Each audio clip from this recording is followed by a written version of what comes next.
hoje. Ontem recomeçámos trabalhos, tivemos 3 palestras, de resto muito centradas na ideia de poesia e na vivência de poesia.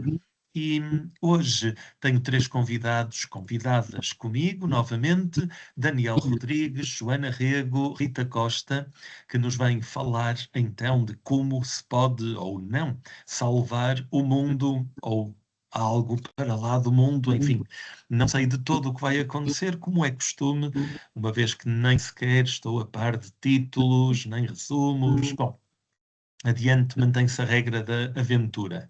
Dito isto, e sem mais demoras, estamos todos com imensa vontade de ouvir Daniel Rodrigues, para começar, o primeiro palestrante de hoje, que é professor adjunto na Universidade Clermont-Auvergne, onde leciona literatura portuguesa, tradução e língua portuguesa. É membro permanente do Centre de Recherche sur la littérature et la sociopoétique. A sua pesquisa concentra-se na literatura portuguesa contemporânea, com uma ênfase muito especial na obra do poeta Herberto Helder, tema da sua tese de doutoramento defendida em 2012 e autor que o Daniel tem revisitado de maneira brilhante desde então. Autor que ainda não abandonou e espero que não abandone nunca. Mais recentemente, tem também explorado as interseções entre as retóricas do eu, a prática retratística literária e as representações entre texto e imagem. É também um cúmplice de sempre do Instituto de Literatura Comparada, que organiza estes seminários, e como tal tenho o maior gosto, Daniel, em passar-te a palavra. Muitíssimo obrigado, Pedro. Vou começar só a partilha, vamos para as partes técnicas antes da parte do prazer. Ok, estão a ver? Sim. Sim? Passando voz? Sim? Ok. Então, o Instituto de Literatura Comparada, Margarida Loza e o Pedro Eiras enviaram este convite para salvar mundo ou com uma prudência necessária para falar sobre salvações dos mundos que fomos encontrando ao longo desses anos, e eu, imprudentemente, aceitei. Lembro rapidamente que a Rosa Maria Martello sublinhou ainda lá na primeira série desse seminário, e que é claro que não se trata aqui dessas ideias messiânicas que acompanham tantos apocalipses travestidos de salvações. Eu gostaria de agradecer ao Pedro o convite, essa cilada, Pedro, que nos lança, agradecer ao Instituto toda a acolhida, que é sempre tão calorosa. Somos todos, não é, convidados a salvar o mundo, habitando-o. E, ao mesmo tempo, vivemos, a cada instante, a sua perda. A luta que travamos todos nós, coletivamente, individualmente, conscientes ou inconscientes, mais ou menos desesperados, tem nos exigido uma energia cada vez mais intensa, pois, se muitas das lutas da segunda metade do século passado trouxeram esperança de um mundo renovado, as lutas que perdemos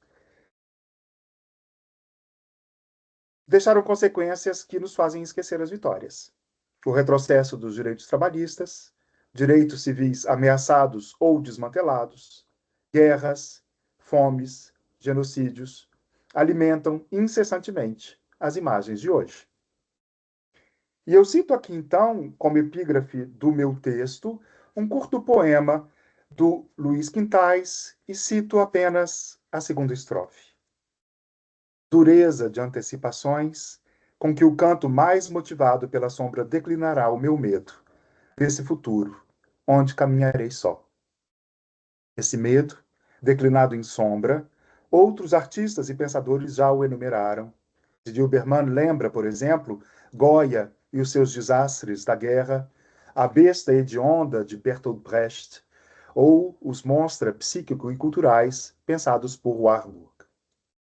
A hipótese que proponho é que a salvação, ou salvações, não estão localizadas em um além, mas existem em gestos simples de inscrição no tempo, na escala concreta do cotidiano, e tentarei sugerir que a melhor estratégia que conheci eu ao longo desses anos reside ainda na poesia, que sempre atuou como dispositivo de resistência e de ação.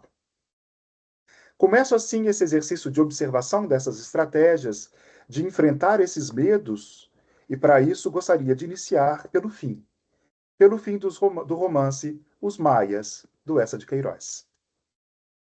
De volta à mansão do Ramalhete, após 10 anos de desterro que se seguiu ao drama que marcou a vida do personagem da sua família, Carlos Maia deambula pelos cômodos que se assemelham ao claustro abandonado, onde uma friagem regelava e onde se sentia um cheiro de múmia, a terebintina e cânfora.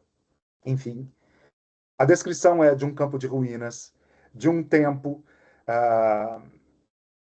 que se foi. Ega, o amigo que o acompanha, dá voz à descrição do narrador e comenta. Vamos embora, exclamou Ega. Isso está lúgubre. E o narrador prossegue. Mas Carlos, pálido e calado, abriu adiante a porta do bilhar, etc. Sublinho eu aqui o adjetivo calado, ao qual voltarei um pouco mais tarde. Ega, ao tentar escapar ao pranto, ao luto que a palavra lúgubre sugere, impõe a Carlos o silêncio constrangedor que o força a ponderar a sua vida, a medir o tempo, as transformações que esses 10 anos trouxeram. Um pouco mais tarde, comentando a carta que recebera de Maria Eduarda, Carlos admite o final de um mundo ao expor como se sente naquele momento. Um efeito de conclusão, de absoluto remate. E esse efeito de conclusão é acompanhado de uma confissão de derrota. Falhamos a vida, menino, comenta o Ega. Como toda confissão, o que aqui está em jogo é a transformação e a passagem que a expiação da falha, seja ela ação psíquica ou simples intenção, supõe. O próprio modelo da confissão, que é do Santo Agostinho, oscila entre a estrutura da biografia, onde se julga o que se foi, e a do autorretrato, onde se enuncia o que se é no agora. Assim, a falha serve de ponto de partida para que o personagem esboce os traços de uma nova postura ética, de uma nova ordem moral. Nada desejar e nada recear, não se abandonar a uma esperança, nem a um desapontamento. Tudo aceitar, o que vem e o que foge, com a tranquilidade com que se acolhem as naturais mudanças de dias agrestes e dias suaves. Segundo essa nova ordem, não vale a pena apressar o passo para se ganhar uma fortuna como a dos Rothschilds ou a coroa imperial de Carlos V. Conhecemos, entretanto, a derradeira cena do romance, onde, por conta de um atraso corriqueiro e prosaico, para o encontro marcado com os amigos no Bragança, os dois personagens correm atrás do americano. Então, para apanhar o americano, os dois amigos romperam a correr desesperadamente pela Rampa dos Santos e pelo aterro, sob a primeira claridade do luar que subia. O irônico final queirosiano revela um primeiro aspecto que, acredito, insere-se na própria característica da prosa, isto é, revelar o cotidiano, um americano que passa, e que dá à prosa o sabor da experiência imanente da vida. Explico um pouco melhor. Na obra, fatores heterogêneos tecem essa cena final, e eu reconheço inicialmente 3. O primeiro é, digamos assim, a descrição do cotidiano da cidade, no interior do qual se desenrola a diegese. Espera, exclamou Ega, lá vem um americano, ainda o apanhamos. E é dessa frase, é óbvio, que vem o título da minha comunicação. No romance, o cotidiano opera então como um deus ex machina e oferece ao par de amigos a solução para o atraso. O segundo fator é a forma que essa maquinaria ficcional adquire, isto é, o americano pode ser investido de um valor simbólico da modernidade, da qual se deve correr atrás. Só para lembrar, os carros americanos foram instalados em 1873 e a linha Santos-Alcântara, que é a linha indicada no romance, faz parte da primeira expansão da linha experimental inicial, que ia, não é, de Santos ao Rato. O terceiro é o jogo irônico entre o passinho lento, da nova moral que deveria ser o que se salva do mundo em ruínas, e o romperam a correr desesperadamente. Ou seja, não apenas a ação contradiz o que acabara de ter sido exposto como lição de moral da existência, mas também o desespero, paixão, também era negada na nova ordem existencial, parece ser o único resquício sentimental que a vida das ruínas do Ramalhete havia deixado. Uma discreta indicação deslocada da subjetividade que não sonha mais, a não ser com um prato de paio com ervilhas. É a partir dessa ironia que proponho ler essa sobredeterminação simbólica da corrida desenfreada e da incapacidade em se fixar posturas morais. Em Portugal, a cena narrada por essa ganha um nome próprio, a não inscrição, definida por José Gil. A não inscrição, lembro, é o fruto do próprio sistema capitalista e, para o filósofo, foi acentuada pelo regime salazarista quando esse reduziu os seus cidadãos a adultos infantilizados. E, de fato, José Gil afirma a não inscrição não data de agora. É um velho hábito que vem, sobretudo, da recusa imposta ao indivíduo de se inscrever. Porque inscrever implica ação, afirmação, decisão, com as quais o indivíduo conquista autonomia e sentido para sua existência. Essa característica do Portugal contemporâneo, evocada por José Gil, não é estranha a um traço mais geral da nossa civilização ocidental, que é a afasia, evocada por Didier Berman.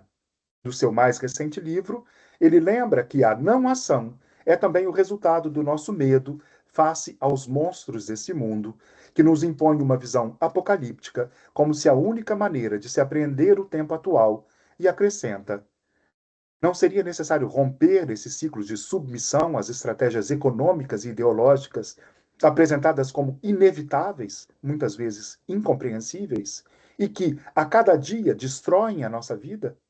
Não seria preciso começar por ver em descompasso para imaginar um novo espaço de emancipação?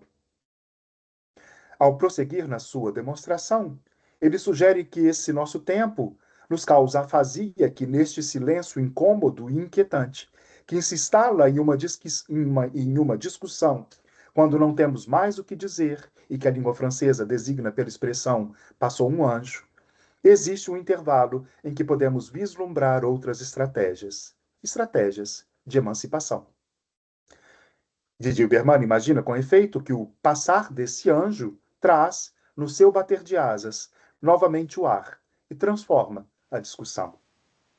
Ora, Carlos se cala face ao mundo, ao fim do seu mundo, antes de enunciar uma nova proposta de vida. O americano também ele passa como um anjo, depois do espera, lançado pelo EGA, e restitui o movimento. Ironicamente, o movimento acaba por levar aos velhos hábitos, a não inscrição da experiência de sofrimento e luto que passara, como se Carlos estivesse condenado por uma predeterminação a viver no seu mundo de ruínas, sem agir e sem o transformar. E o crítico então avança e coloca a questão que talvez seja a mesma que nos reúne aqui. Será que voltaremos aos nossos tiques de linguagem, aos nossos conformismos do pensamento e de ação? Será que, após apanhar o americano, há um outro mundo possível? Não haveria nessa pergunta o desejo de um fim de um mundo para que possamos recomeçar outro, livre das próprias angústias que nos caracterizam? Fruto desse cerco ideológico e econômico do qual somos vítimas? De fato, no segundo volume do díptico Ce qui nous soulève, e que tem por título Imaginar, Recomeçar, que é o livro de 2021, o crítico francês não cessa de nos confrontar com imagens de temporalidades dos momentos transitórios que, para além da aceleração e desumanização característica de certa modernidade, sugeriram, outros mundos, outras estratégias de emancipação que substituem a sujeição, a apatia e a afasia que nos impulsionam para o fim daquilo que ainda acreditamos ser a humanidade. Sugiro aqui, então, que salvemos a inscrição no tempo, como método de resistência, e nada me parece melhor do que a literatura, para que essa espessura do tempo possa ser habitada. E sugiro, então, uma segunda sugestão. Recomeçar. Recomeçar por um poema em prosa, do Gastão Cruz, intitulado Estar na Vida. Não sabemos bem a partir de que momento começamos a ter, não tanto a percepção da morte, mas a noção de uma mudança na natureza da nossa existência. a perda da ilusão da energia que tinha sido a nossa. Igual a do adolescente, que entra na carruagem do metro e, cumprimentando o outro com a forte palmada da sua mão na dele, ignora a morte. Mas ignora talvez também a vida. Não sabe que está na vida. Permitam-me a ousadia de aproximar o poema do Gastão Cruz com o final dos Maias. Se em essa vemos a corrida falhada, em Gastão Cruz notamos a inscrição mínima, um gesto, uma palmada. No romance queirosiano, já vimos o americano retira Carlos das ruínas do ramalhete, mas impede a conquista da sua autonomia, posto que se reduz novamente ao dandy que flutua pela existência, mais preocupado com um paiozinho do que com a sua decisão moral. Em Gastão Cruz, o sujeito lírico se inscreve na distância temporal entre o indivíduo de idade avançada e o adolescente. Para o primeiro, o tempo é já uma experiência e se pode condensar na tensão entre a noção de mudança na natureza da nossa existência e a percepção da morte. Para o segundo, o tempo é ignorância, mas também pura energia, ou seja, capacidade de agir sobre o mundo, de transformá-lo e por ele ser transformado. Pura possibilidade de relação, o movimento da palmada que liga o que existe ao que ainda pode existir. Penso que esse encontro nos permite imaginar aquilo que Edouard Glissant designa por pensamento da relação, e que contém uma dose de imprevisibilidade. E cito Glissant: escapar a esses abalos que os imprevistos do mundo suscitam em nós, e por outro lado, tornar-se cada vez mais engenhoso em organizar, nas irrupções desse real, uma contínua possibilidade da ação humana. Habitar, então, a espessura do tempo se aproxima da possibilidade da ação sobre o real, ou seja, habitar poeticamente o mundo, no sentido de ofício, de poieses, de construção desse novo mundo. E nada melhor do que a literatura. E Jean-Claude Pinson sugere que a poesia, especificamente, nos retira do ciclo repetitivo dos processos vitais, para inscrever nossa existência em um mundo comum, com maior duração do que a própria vida. Em outras palavras, o estar na vida, que era o título do poema do Gastão, ultrapassa a morte em si, transforma a experiência individual em fonte de reformulação do cotidiano. E como veremos nos dois exemplos que seguem, oriundos de estilos e posturas muito diversas uma das outras, esta habitação, este habitar o tempo, é também, ou é intrinsecamente, a capacidade a resistir ao fluxo e o que nos leva à não inscrição. Vejamos, por exemplo, o primeiro fragmento de Arbustos, do Manuel Guzmão. Um risco na página, um gesto furtivo, um movimento de queda, na sombra da sombra. De um corpo, uma boca. Alguém chama. Palavras contra. O sentido contra a direção do vento. O tempo aqui é agora mínimo. De um gesto furtivo que desenha ou escreve, captando a queda das sombras no papel, como a esquiografia evocada por Derrida no seu Mémoire d'aveugle, e que se transforma em som, em uma boca que, ao se abrir, enuncia a resistência, o movimento contrário, tanto à direção do vento, que nos impulsiona em direção ao progresso, como o anjo da história do Benjamin. Através do uso d'enjambement, o poeta também deixa dúvida se não seria o próprio sentido poético ou a resistência que a poesia impõe ao surgimento das palavras que se ergue contra essa direção. Não é esse verso o sentido, vírgula, contra a direção. Sublinho também a beleza dos enjambements que deixam os dois pontos iniciarem o oitavo verso, abrindo a boca do corpo e pondo em destaque a força do contrariar, antes de inseri-lo no mundo, na imagem do movimento de um simples arbusto contra o vento. Ao pensar na poesia como referência, Rosa Maria Martello, no seu fantástico ensaio Devagar a Poesia, sugere que é pela sabotagem dos discursos dominantes na poesia que esta aparece como estratégia fundamental para a criação de um espaço de derivação crítica e de apropriação da língua pela criação de um estilo, que é o modo com o qual podemos agir e inscrever as experiências singulares neste mundo de pensamento único. Ricardo Marx, em uma poética positiva, sugere que a poesia também é lugar de encontro de diálogo e, assim, inscreve-se na eternidade, ou pelo menos na eternidade humana. E eu cito o poema A Poesia Salva. A poesia nunca acabará. Mesmo distante, os poetas cultivam palavras que escapam às geografias e aos instantes que as fazem escrever. O poeta escreve a palavra de todos os tempos. É que os poetas sabem que o amor e a amizade são sentimentos mais do que palavras e reconhecem a raridade do encontro de almas. De ti, então, tenho o seguinte a escrever. É raro encontrarmos alguém que concorde que a poesia salva, mas mais raro quem traz o corpo como prova do que isso é, do que isso só pode ser mesmo ser verdade. E não é coisa de poetas. Mais do que a resistência política claramente anunciada, o poema propõe uma temporalidade transhistórica que se inscreve na tradição do amor e da amizade, talvez marcas de relações homoafetivas, e que se torna presente no encontro dos corpos, fazendo com que a palavra poesia ultrapasse, como é característica do seu uso, a designação de um gênero literário para indicar a inscrição de um corpo no corpo desejado. A poesia aqui é argumento de captura do instante e da transformação deste em eternidade.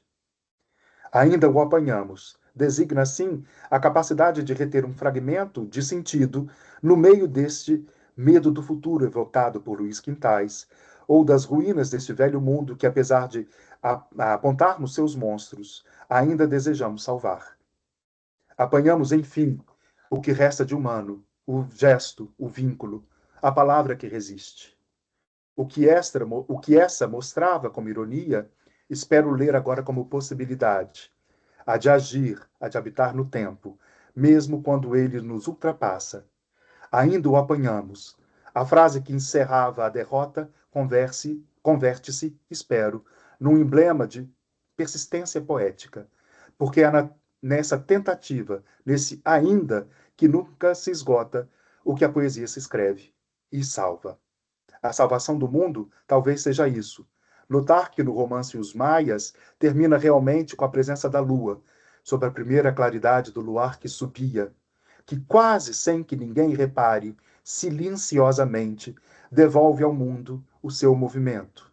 Ou como escreve Pedro Eiras, depois o tempo segue o seu curso, e não permanece nem regressa, mas o que neste instante por perdeste está por ser salvo. Um novo ciclo começa, a discreta insurgência do tempo, no próprio instante da sua extinção. Obrigado.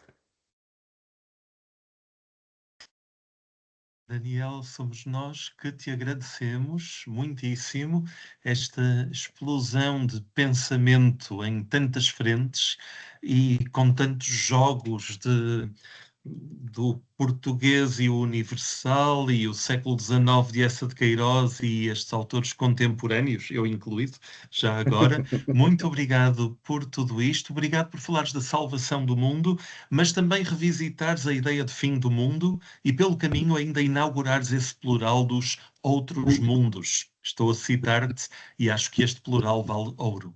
Se calhar podemos voltar a isto, mas mais adiante no debate final e até com o nosso público, que pode ir enviando perguntas via chat.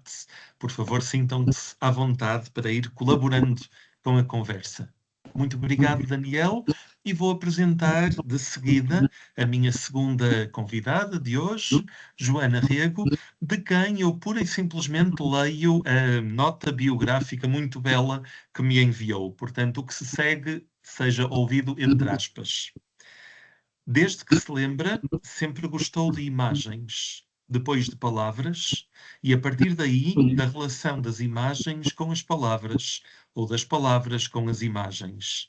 É a pintar e a pensar no que pintar que se sente feliz. Talvez por isso tenha escolhido o seu percurso.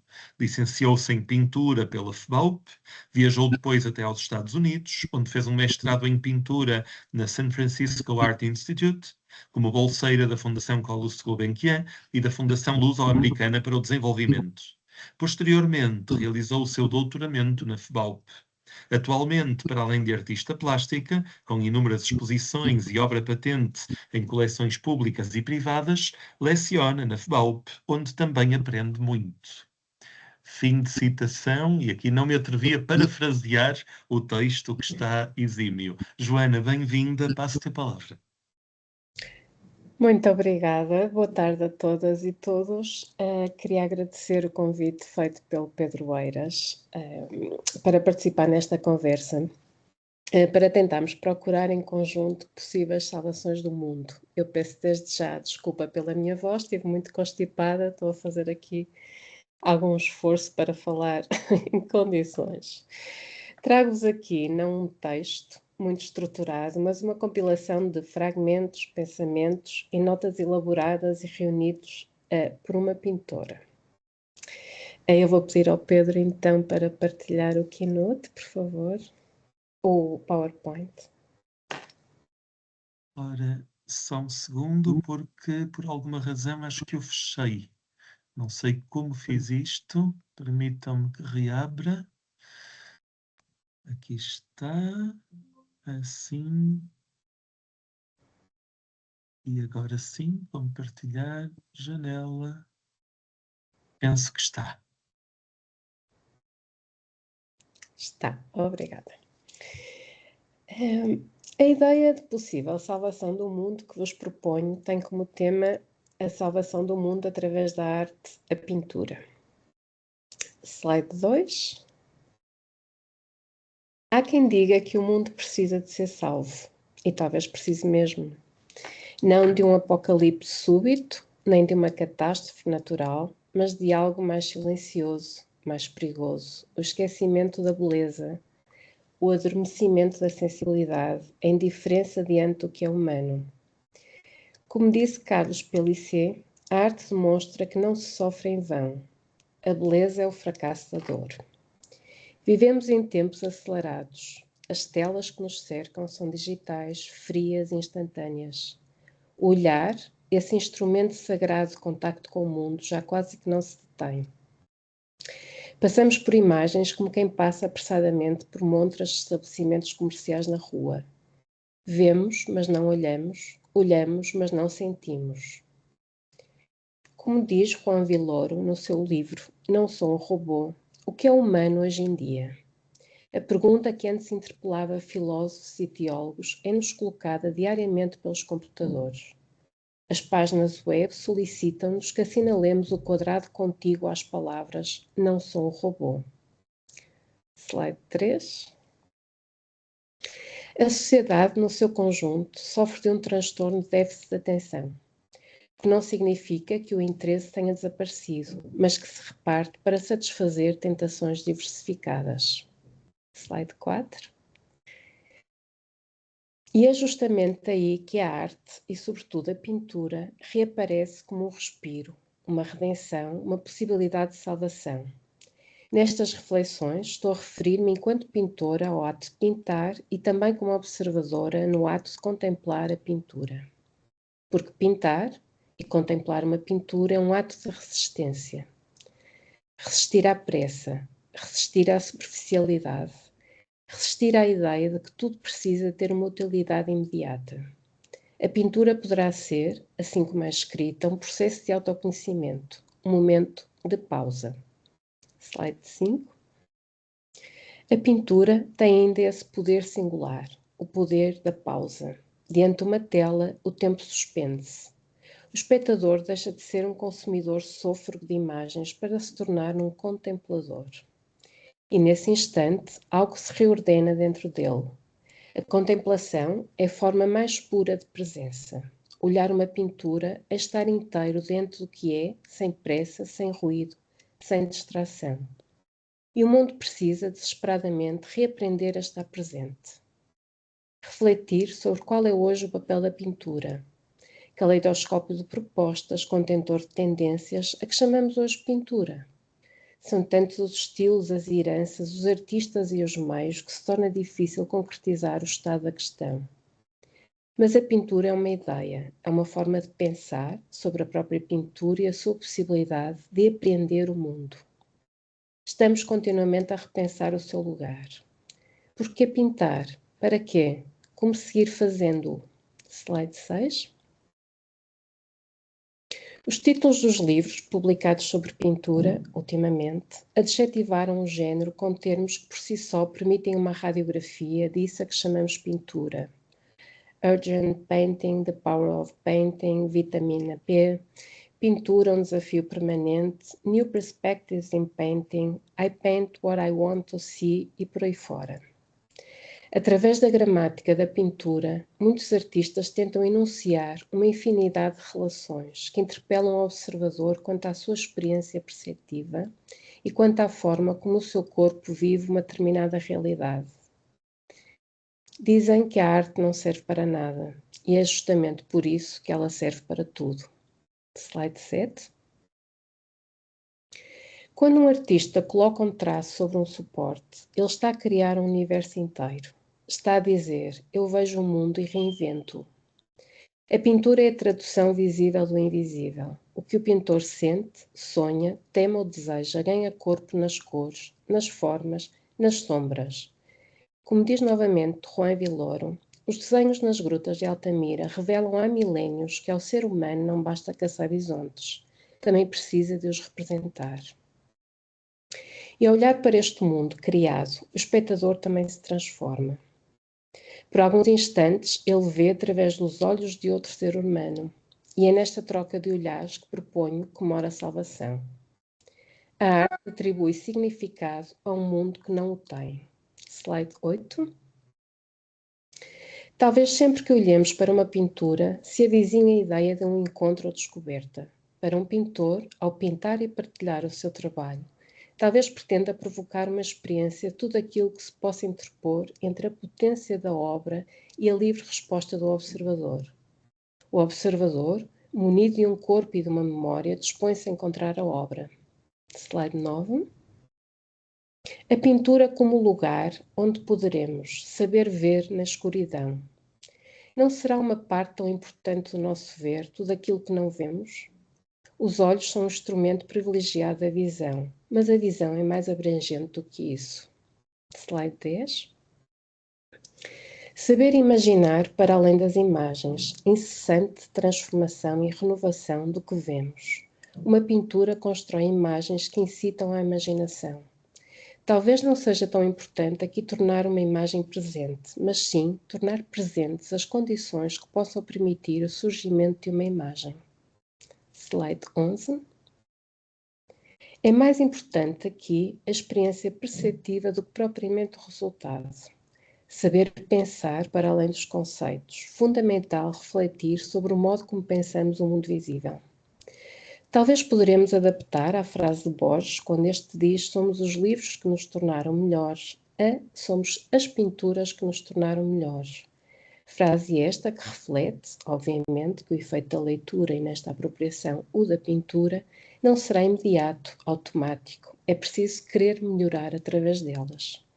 Os livros e as pinturas melhoram aqueles que desejam que isso aconteça. A pintura devolve-nos a capacidade de ver o mundo de novo. Muitas vezes o pintor não pinta o que vê, pinta o que sente. E ao fazer isso, ensina-nos que o mundo pode ser mais do que parece. A salvação que a pintura oferece não é uma salvação religiosa, dogmática ou moral. É uma salvação da sensibilidade. Ela recorda-nos que somos seres capazes de sentir, de imaginar, de criar sentido onde antes só havia vazio. Slide 12.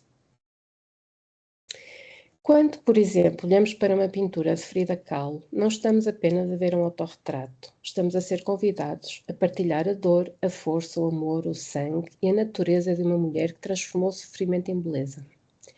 Frida não pediu que o mundo a entendesse, pediu apenas que o mundo sentisse. E sentir, hoje, é um ato revolucionário. E tal Calvino referiu-se continuamente à distância necessária para que exista o desejo. Na sua opinião, não se devia escrever a partir da experiência imediata, mas da ideia de nos aproximarmos da experiência, que permite assim manter intacta a força do desejo. A arte, portanto, não muda o mundo de fora para dentro. Ela muda o mundo de dentro para fora. A arte transforma o olhar, e um olhar transformado é capaz de transformar tudo.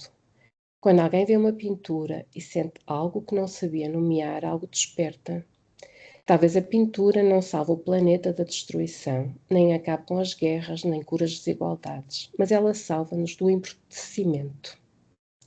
E um ser humano sensível é, por natureza, um ser menos violento, menos indiferente, mais compassivo. A arte devolve-nos a humanidade perdida entre algoritmos e prazos. Slide 13. Quando Monet pintou os nenúfares, série composta aproximadamente por 250 pinturas a óleo criadas durante os últimos 30 anos da sua vida, não estava apenas a olhar para um lago, um jardim de flores aquáticas que o artista cultivou na sua casa de Giverny. Estava a estudar a luz, o tempo, o silêncio. Esta série é conhecida pelas pinceladas fluídas e pela ausência de uma linha de horizonte, focando-se na superfície da água e no reflexo da luz. Cada um destes pintores, à sua maneira, estendeu uma ponte entre o que é e o que poderia ser. Essa ponte chama-se imaginação. Mas o que é a imaginação? Slide 14. Onde se encaixa a imaginação no esquema dos assuntos humanos? Podemos tentar encontrar algumas possíveis respostas. Talvez seja o poder para construir possíveis modelos de experiência humana? No mundo da imaginação, vale qualquer coisa que seja imaginariamente possível, mas nada acontece realmente. Uma atitude imaginativa, uma visão ou modelo do mundo, de como poderia ele ser por nós imaginado e de como gostaríamos que fosse. Não importa a quantidade de experiências que possamos acumular na vida, nunca na vida poderemos obter a dimensão da experiência que a imaginação nos dá.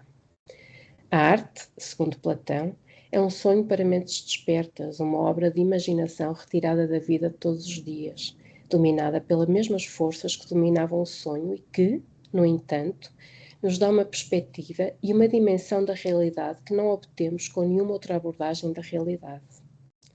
Tudo o que o homem faz, que vale a pena fazer, é algum tipo de construção.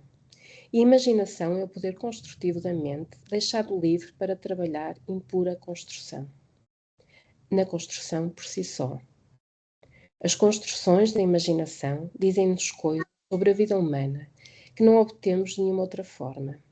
Em praticamente tudo o que fazemos, a combinação da emoção e do intelecto, combinação essa a que chamamos imaginação, aquilo que opera em nós.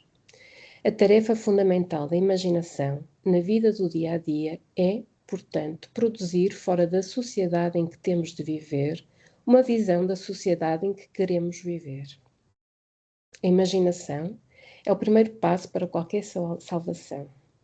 Antes de mudar o mundo, é preciso ser capaz de imaginá-lo diferente.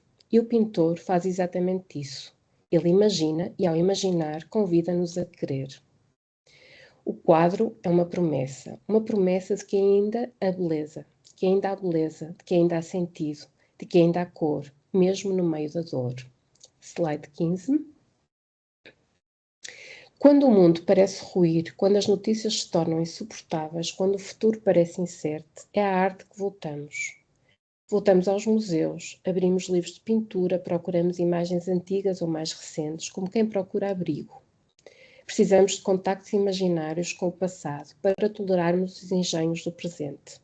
Porque nelas, mesmo diante da tragédia, sempre há um gesto humano. E esse gesto, o gesto de criar, é o contrário da destruição. Pintar é um ato de esperança. Cada pincelada diz, ainda vale a pena expressar. Ainda vale a pena transformar o branco da tela em algo vivo. Ainda vale a pena deixar um traço, mesmo sabendo que o tempo o apagará.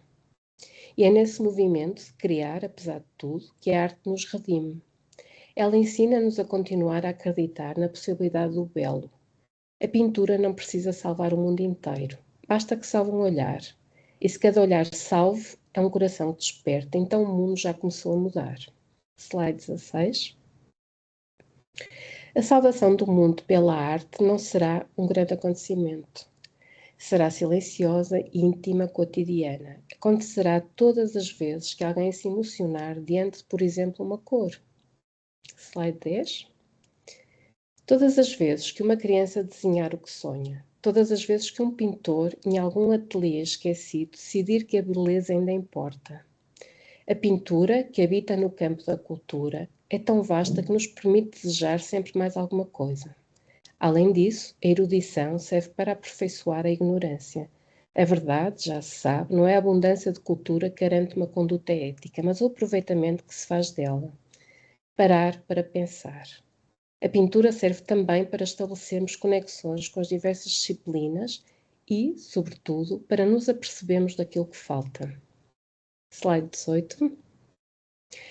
Se o mundo moderno é como uma autoestrada de alta velocidade, onde o cenário passa demasiado rápido para ser apreciado, a pintura atua como um mirador inesperado. Obriga-nos a parar, a desligar o motor da urgência e a usar o olhar como uma ferramenta sagrada. Nesse instante de contemplação, a paisagem, ou seja, a nossa própria humanidade, reordena-se por dentro. E talvez, no fim das contas, salvar o mundo signifique justamente isso, não o deixar endurecer por completo. Manter acesa nas cores e nas formas a lembrança de que o humano ainda existe. A pintura é o espelho onde o espírito se reconhece. Enquanto houver quem pinte e quem olhe, ainda haverá esperança. Afinal, todas as imagens culminam na linha do horizonte. Muito obrigada. E obrigada, Pedro, por passares o PowerPoint. De nada, Joana, com todo o gosto. Muito obrigado, muito obrigado, nós todos, por esta comunicação, e por este salto para o imaginário. Aliás, de alguma maneira, acho que se liga com as propostas do Daniel ainda há bocadinho, que falava dos outros mundos, e neste caso o quadro é também um outro mundo, e cada quadro é um outro mundo que se acrescenta. Portanto, a valorização do imaginário acho que passa muito por aí. Além disso, Joana, foi muito bom, além de te ouvir, te ver de novo, ver as tuas telas e reconhecer até pelo menos uma que vi na Galeria Municipal de Matosinhos, certo? Ainda este ano, ainda recentemente. Muito obrigado, Joana. Vamos deixar de novo para o debate a continuação da conversa, mas neste momento apresento a minha terceira convidada, Rita Costa, que frequenta hoje o segundo ano de mestrado em Estudos Literários, Culturais e Interartes, Faculdade de Letras da Universidade do Porto, com especialização em Estudos Comparatistas. Está a desenvolver uma dissertação sobre a poesia de Adília Lopes e a obra ensaística de Susan Sontag. Licenciou-se em Línguas, Literaturas e Culturas na vertente português e inglês, pela mesma instituição, e dedica-se em particular às áreas da poesia portuguesa contemporânea. Acho que fiquei aqui com um eco. Não sei, acho que passou. Dedica-se, nomeadamente, à poesia portuguesa contemporânea, aos estudos feministas e aos estudos queer. Rita, muito bem-vinda e tenho a palavra. Obrigada, professor. Vou partilhar a minha tela. Estão todos a ver? Vou assumir que sim. Queria, desde logo, agradecer a presença e as comunicações do professor Daniel Rodrigues e da professora Joana Rede. Eu gostei muito, pessoalmente, e achei curioso ambos incidirem, em parte, sobre o tempo e o ato de pausar como resistência. E queria também agradecer o convite do professor Pedro Eiras. Estou muito feliz e muito grata por estar aqui hoje. Ora bem, em 2012, a crítica cultural Xian Gai, numa obra intitulada Our Aesthetic Categories, Zany, Cute, Interesting, define o excêntrico, o fofo e o interessante como as três categorias que melhor explicam a experiência estética no capitalismo tardio. Nas palavras da autora, essas três classes dizem respeito aos processos mais socialmente vinculativos do sistema capitalista neoliberal. A produção surge associada ao excêntrico. A circulação de mercadoria aparece em relação ao interessante. E o consumo, por fim, manifesta-se no caso do fofo. Para questionar a ideia de salvação do mundo, focar-me-ei no conceito de fofo. Numa sociedade hipermercantilizada e saturada de informação, pode o fofo salvar o mundo? Além disso, sendo que o fofo se refere a um juízo de valor estético, que mundo estará o fofo interessado em salvar? Ainda de acordo com Xian Gai, O fofo é uma estética que revela o amplo espectro de sentimentos, da ternura à agressão, que albergamos em relação a mercadorias aparentemente subordinadas e inofensivas. Assim, veja-se o fofo enquanto uma categoria estética séria, cuja origem eu gostaria de elucidar. Ao emergir na América oitocentista, como um termo de avaliação estética comum e como um estilo formalmente reconhecido, o rótulo de fofo era aplicado a coisas pequenas e a pessoas menores, abrangendo uma grande variedade de objetos. Adicionalmente, Sian Nai mostra como o fofo coincide com uma mudança crucial na apreensão do espaço privado. O lar, até então lugar de virtude republicana e de refúgio moral do comercialismo moderno, passa a representar o expoente máximo desse mesmo comercialismo. O fofo surge, portanto, em paralelo com a consolidação ideológica do lar de classe média como um espaço, feminino por excelência, organizado em torno da aquisição e do consumo de bens. Neste sentido, é importante notar o poder do fofo, que se faz sentir, inclusive, nos dias de hoje. Num ensaio intitulado Cuteness and Commodity Aesthetics, Laurie Marrish destaca como fofo, ao assimilar o desejo de consumo comercial a uma estrutura de emoção familiar, encena a ambivalência fundamental da criança numa ordem liberal capitalista. A criança enquanto sujeito que consente e, simultaneamente, enquanto objeto de propriedade. Não há, por conseguinte, uma experiência estética do fofo que não convoque um ideal de propriedade maternal ou benevolente. Por outras palavras, o fofo designa uma área de experiência estética que convoca, simultaneamente, um desequilíbrio e um conflito de poderes. O sujeito observador, associado a uma função maternal, encontra-se numa posição de poder. Não obstante, o objeto apreendido como fofo retém um poder sobre o sujeito que o contempla, na medida em que a imagem de uma criança exige atenção e cuidado, concretizando um atributo passível de ser explorado pelo sistema capitalista. A título de exemplo, um bibelô fofo tem poder na medida em que a sua qualidade incentiva a compra. Neste caso, além de sério, o fofo é também perigoso, uma vez que estimula a participação num consumismo desenfreado. A consequência é a produção em massa de bens fofos e, frequentemente, desnecessários. Assim, a atribuição da qualidade do fofo exige ser problematizada num exercício de resistência ao presente sistema socioeconómico. Por um lado, o que significa caracterizar um objeto ou ser vivo como fofo. Por outro, e de forma ainda mais urgente, o que fica de fora desta caracterização hierárquica. Quais são as consequências desta exclusão? Em 2024, a poetisa Isabel Gallimore publica Baby Schema, um livro de poemas que procura explorar, precisamente, o fofo enquanto experiência cultural. Começo por deter-me no título da coletânea. Segundo as notas da autora, a expressão baby schema é uma tradução para o inglês do conceito de Kindheitsschema, apresentado por Konrad Lorenz em 1971.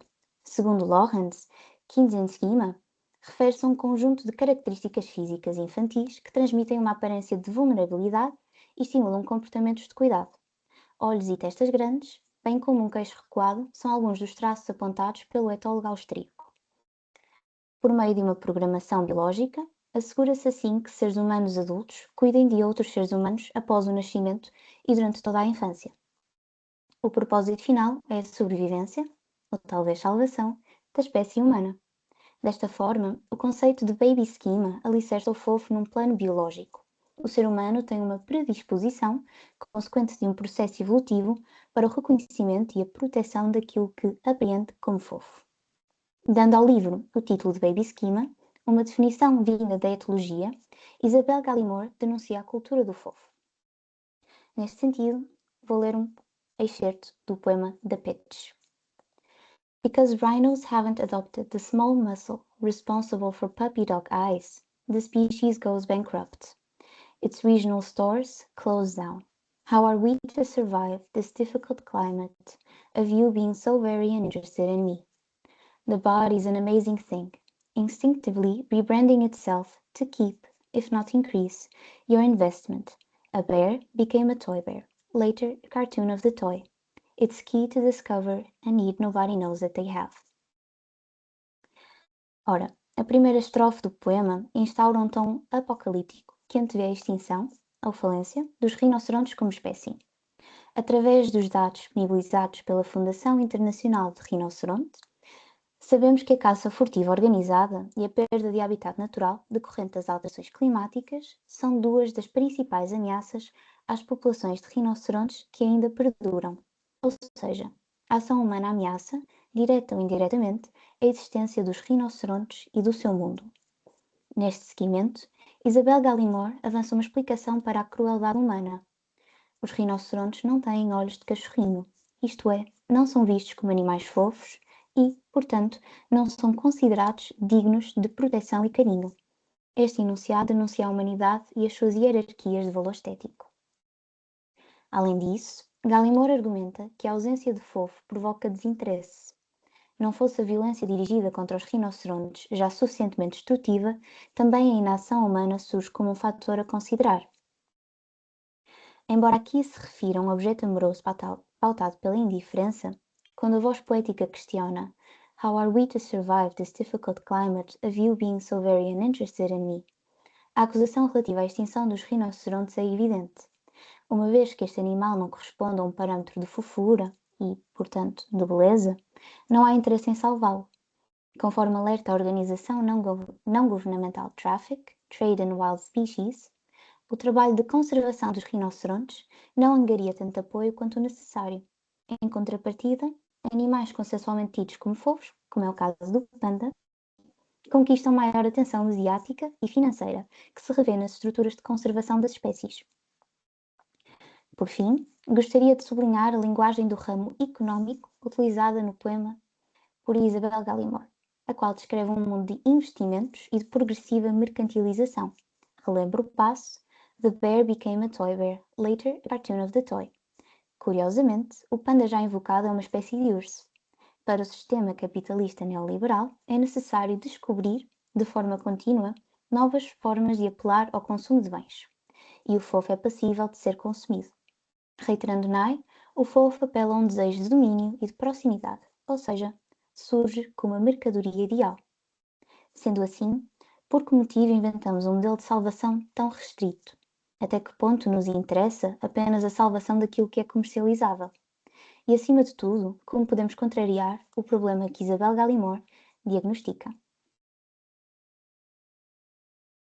Uma resposta a esta última questão encontra-se, a meu ver, em Elizabeth Marques. Em 2017, a poetisa portuguesa lança Animais de Sangue Frio, um conjunto de 9 explorações poéticas que se debruçam, como o título confirma, sobre 9 animais de sangue frio. Estamos, portanto, perante um catálogo de répteis, anfíbios e peixes. Gostaria de ler o segundo poema do tríptico Dos Inchados, que revela como o sapo, embora seja um animal frequentemente ignorado pela arte, agrega em si um motivo favorável ao ato criativo e, por extensão, à consciencialização humana. Veja-se então a terceira estrofe deste poema. Nunca esqueci uma noite cálida, quando primeira vez te vi, movente a custo numa estrada, e alguém soltou criolina, projetando morte sobre a tua placidez. No fundo, compreendi então que a fialdade ofende mais do que a culpa, e que o receio faz das sombras inofensivas o palco do infortúnio. Ao descrever uma situação de violência deliberada, na qual um sapo é queimado vivo, Elizabeth Marques expõe o modo como a fialdade é utilizada como justificação para a violência contra um corpo atípico. A referência à fisionomia do sapo violentado convoca um entendimento do feio e do objeto que expõe uma sociedade onde o belo, e aqui acrescento o fofo, são a premissa positiva. Em A Philosophical Inquiry into the Origin of Our Ideas of the Beautiful and the Sublime, Edmund Burke propõe que o belo proporciona sentimentos de amor e gentileza por aparentar submeter-se ao sujeito observador. Sendo um animal de caráter imprevisível ao olhar humano, o sapo recusa qualquer submissão, negando-se àquela definição de belo. De facto, não fosse um sapo um animal que tem apetites e mexe por sua própria vontade, como assim o descreve Elizabeth Marques, não sofreria de hostilidade referida. Reformulo. Não fosse o sapo um animal considerado um animal feio e insumisso, isto é, selvagem, enquadrar-se-ia nos parâmetros que designam o fofo e, consequentemente, angariaria a empatia humana. O sapo junta-se, assim, ao rinoceronte, ambos animais isentos de culpa, cujas sombras inofensivas se revelam palco do infortúnio. Contudo, ao contrário do que se verificou no poema de Isabel Gallimore, Elizabeth Marques resiste aberta e efetivamente à ditadura do fofo. E passo a ler. Ninguém tomou sublime a tua forma, apenas a julgaram atípica por não acompanhar as medidas com que folgamos o universo. E, contudo, busco essa estranheza, sem concessões e absolutamente real. Perante um paradigma do belo e do fofo, a poetisa portuguesa escolhe uma procura daquilo que é desviante. A voz poética resgata o atípico, expondo-o como absolutamente real. Em suma, face a um presente totalmente estetizado, que insiste em categorizar seres vivos como sendo ou não fofos, isto é, dignos ou não de salvação, Elizabeth Marques rejeita, sem concessões, qualquer modelo de hierarquização. A sua solução para o problema diagnosticado por Isabel Gallimore é cantar um mundo que não exclui as formas atípicas e estranhas, isto é, um mundo real. Em jeito de conclusão, leio agora 2 poemas de Adília Lopes, dos livros A Pão e Água de Colónia, seguido de uma autobiografia sumária, e Irmã Batata, Irmã Barata. Autobiografia sumária de Adília Lopes. Os meus gatos gostam de brincar com as minhas baratas. Autobiografia sumária de Adília Lopes 2. Não deixo a gata do Reis do Chão brincar com as minhas baratas, porque acho que as minhas baratas não gostam de brincar com ela. O senso comum classifica os gatos como fofos, as baratas como repulsivas. Contudo, os poemas de Adília não sustentam esta avaliação. Na verdade, Adília não avança qualquer hierarquização estética do mundo animal.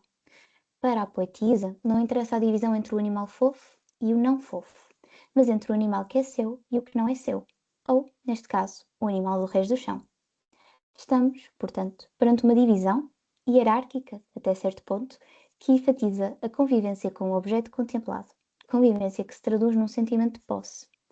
Neste sentido, relembra a noção apresentada por Guy da experiência do fofo como um desejo utópico de habitar e de possuir o concreto. Enquanto ironista, Adília Lopes questiona a evidência da hierarquia estética do fofo, subvertendo este conceito nos próprios moldes estabelecidos por Nye. Perante um mundo pautado pela falta de empatia, especialmente para com as baratas, Adília contraria a ditadura do fofo, ironizando. Ao contestar a hierarquia estética das espécies, consoante patamares de fofura, a poetisa portuguesa pode concluir que gatos e baratas são ao mesmo nível e, de resto, lado a lado com as restantes espécies do planeta. Em Adília Lopes, não há escalas de valor passíveis de serem aplicadas a seres vivos, derrubando-se, inclusive, a lógica antropocêntrica. Da mesma forma que a gata do Reis do Chão é impedida de brincar com as baratas de Adília, também o ser humano é relegado a uma função de observador. Ao contrário do que seria expectável, Adília não mata as suas baratas, escolhendo antes não participar na sistemática opressão exercida pela humanidade sobre aqueles que não são humanos. Resumindo, a atitude de Adília perante o problema do fofo, enquanto modelo de exclusão, veja-se um excerto do livro Irmã Batata, Irmã Barata. Não sei se para as baratas há sujo e limpo. Sei muito pouco de baratas. Sei que, quando vejo uma barata de pernas para o ar a espernear virada do avesso, a ajudo a ficar de pé.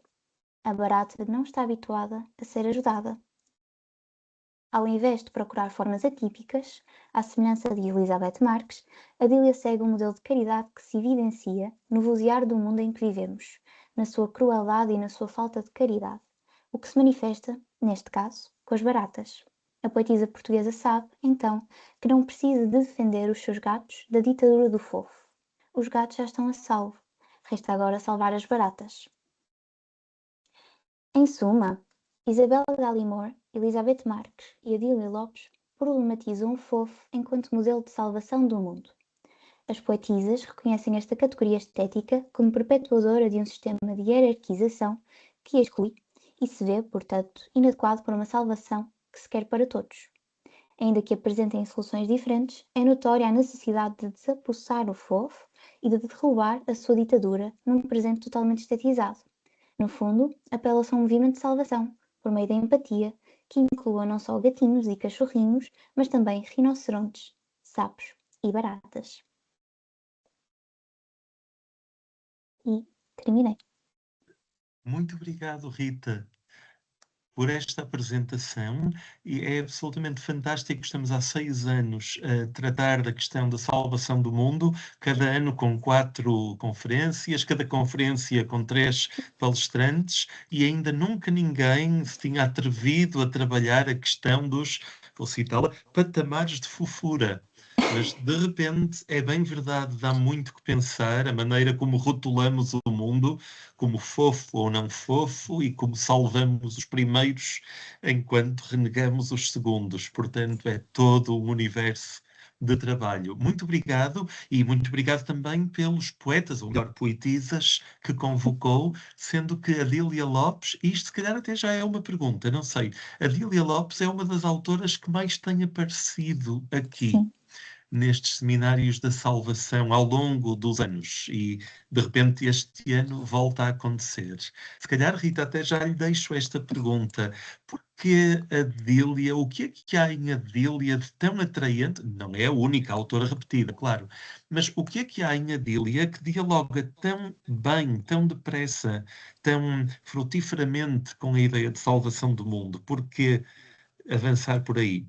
Eu dou-lhe já a palavra, mas se calhar, e enquanto o nosso público vai pensando nas perguntas e nos vai enviando pelo chat, acho que já estão a chegar. Não, ainda não, quase. Enquanto o público vai pensando perguntas para colocar pelo chat aos nossos convidados, se calhar eu aproveito estar com a palavra para lançar também uma ou duas questões muito rápidas, ou não, não sei, à Joana e ao Daniel. Então pode ser por esta ordem. Joana, uma dúvida com que fiquei. A certa altura fazes um elogio do imaginar um mundo diferente. E eu acho que estou a citar-te, mas se não estou, acho uma paráfrase próxima. Por outro lado, também mostras, por exemplo, uma tela de Monet. E Monet está a pintar, não sei se é um mundo diferente ou é o nosso mundo. Bem, a minha pergunta é: a solução é imaginar um mundo diferente ou é ver de outra maneira o mundo que já temos? Porque aqui fiquei na dúvida se é preciso imaginar outro ou ganhar instrumentos para ver o mundo que está aí. Não sei. Daniel, uma pergunta também sobre José Gil, que citas a meio da tua fala e de quem evocas o importante e marcante livro sobre a não inscrição portuguesa. A minha pergunta é muito técnica. Como podemos inscrever?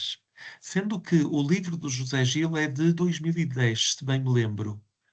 2004? De Ah! 2004, o livro do José Gil é de Oh, 2004. ainda bem mais antigo, já tem Hum. 2 décadas inteiras de distância. Em 2004, eu não tinha redes sociais, eu usava o computador de maneira bastante tranquila, etc, etc. E já era difícil, em Portugal, inscrevermos a nossa história. Passaram 20 anos, tudo se tornou muito mais complicado, e agora como é que nós fazemos? Dito isto, por favor, sintam-se à vontade. Vamos na ordem, Rita começa. Ok. Para responder à questão do porquê Adília, que apareceu inclusive ontem na comunicação do professor Ida Alves, eu diria que Adília é uma poeta, uma poetisa, que se pauta pela empatia, pela caridade, e isso está em toda a sua obra, e eu acho que é um sentimento que nos fala muito e que sentimos que está em falta, ou eu pelo menos sinto que está em falta nos dias de hoje, e que seria necessário ou estará bastante presente no mundo imaginário que nos salvará. Portanto, eu acho que a Dília, para mim, faz todo o sentido neste tema da salvação do mundo. Quer dizer que vai ser muito lida, não é? No mundo que Acho que temos, sim. vamos precisar muito dela. Sim, E de acho que outros, sim. com certeza, mas é quase sintomático, não é? Certos nomes que aparecem e reaparecem, e novamente ao longo dos seminários, por alguma razão, há nomes particularmente generosos aqui. É verdade. Joana. Não estamos a. Ah, sim. Sim, sim, sim. Está. Não, Joana, Pois. não ouvimos. Embora. O Off. microfone da Joana está cortado. Ah, sim, agora está melhor. Mas Não continuamos dá. sem ouvir. Estamos a ver o ícone a ficar cortado e depois ativo outra vez, mas mesmo em ativo perdemos a ligação contigo.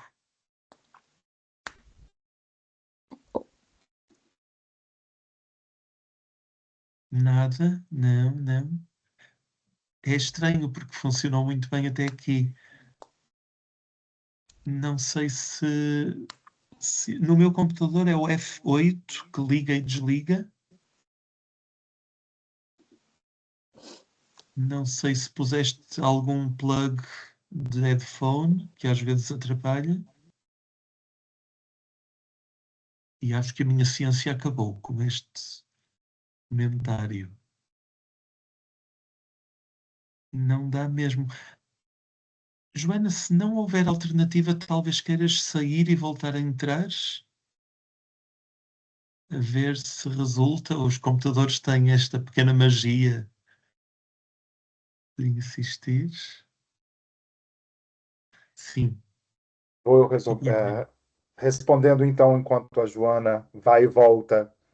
Pedro, a pergunta é extremamente importante, extremamente grave, não é? Que é a questão da inscrição é uma questão de uma ah, da possibilidade da ação sobre o mundo e sobre a questão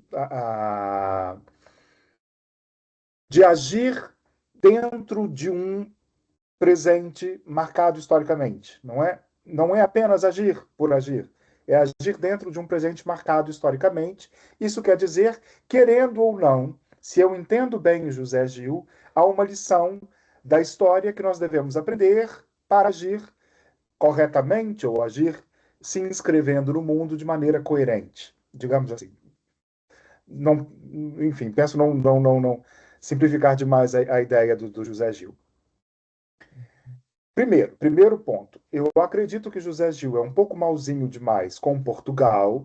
Eu acho que a questão da não inscrição é muito além da questão portuguesa. É óbvio que ele está tentando ajustar contas com o passado salazarista, enfim, com uma história portuguesa. Mas a questão da não inscrição, tal qual, para mim, ele define, vai para além de Portugal. Enfim, primeiro ponto.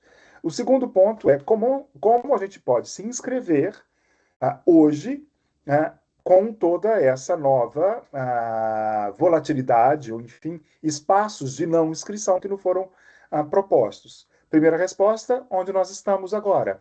Nós estamos utilizando uma rede social, uma nova tecnologia, algo que foi lá criado para questões de pandemia, justamente para não inscrições, e estamos inscrevendo algo, não é? E o Instituto de Literatura Comparada tem um cuidado depois de inscrever o que nós estamos aqui dizendo, deixando vídeos no YouTube, deixando panfletos, enfim, um rastro, um resto da ação humana que está sendo feita aqui e agora. Então, isso é a primeira coisa. Nós devemos utilizar a tecnologia nunca foi contrária ao humano, a tecnologia sempre foi uma criação humana. O que nós deixamos é de deixar a tecnologia nas mãos dessas salvações, que na verdade são apocalipses disfarçados, não é? E de uma maneira muito simples, o consumo, toda a parte do capitalismo que vai nos alienar, enfim, a gente pode partir por diversas pistas. Se nós utilizarmos a tecnologia para nos inscrever, o mundo virtual será um mundo de sonhos, será um mundo onde nós podemos ter, como aquela criança sentada de frente ao quadro, de lado ao quadro da Joana Rego, a sonhar. Isso é importante.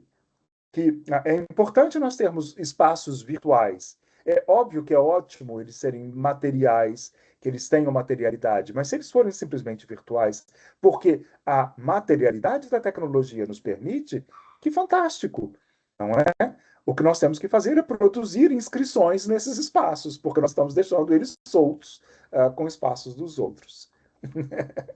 Nesse caso, ainda temos salvação, apesar de tudo.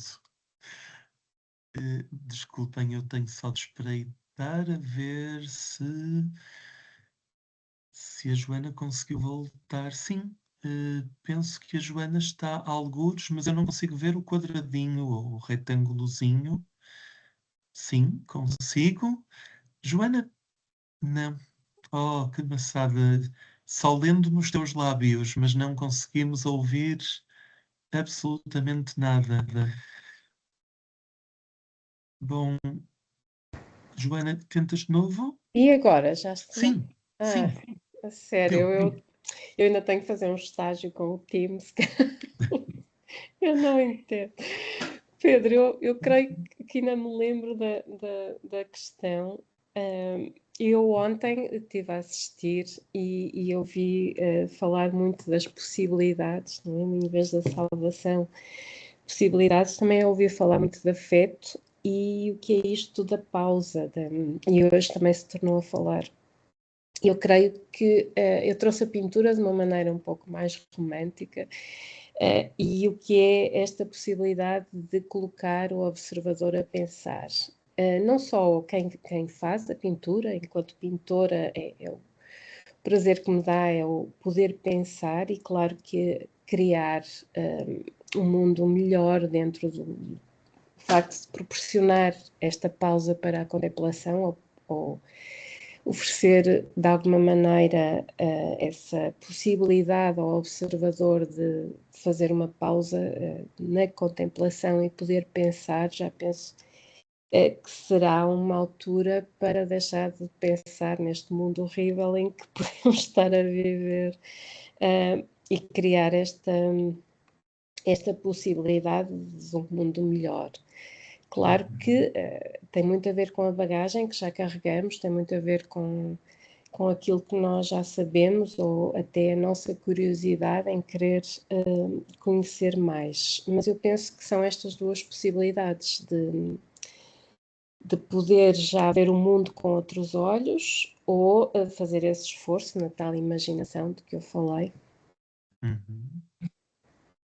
Ver o mundo com outros olhos é todo um desafio, não é? Era preciso 6 anos de seminários só para questionar ver o mundo com outros olhos.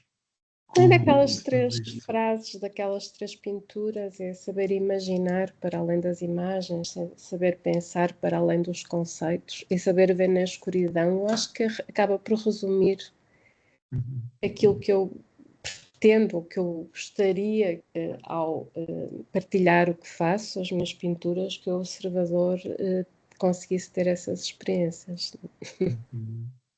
Isto cruza bastante com a crítica do consumismo de que fala a Rita, porque nós temos de saber também imaginar outros mundos que não o mundo que nos é dado a consumir.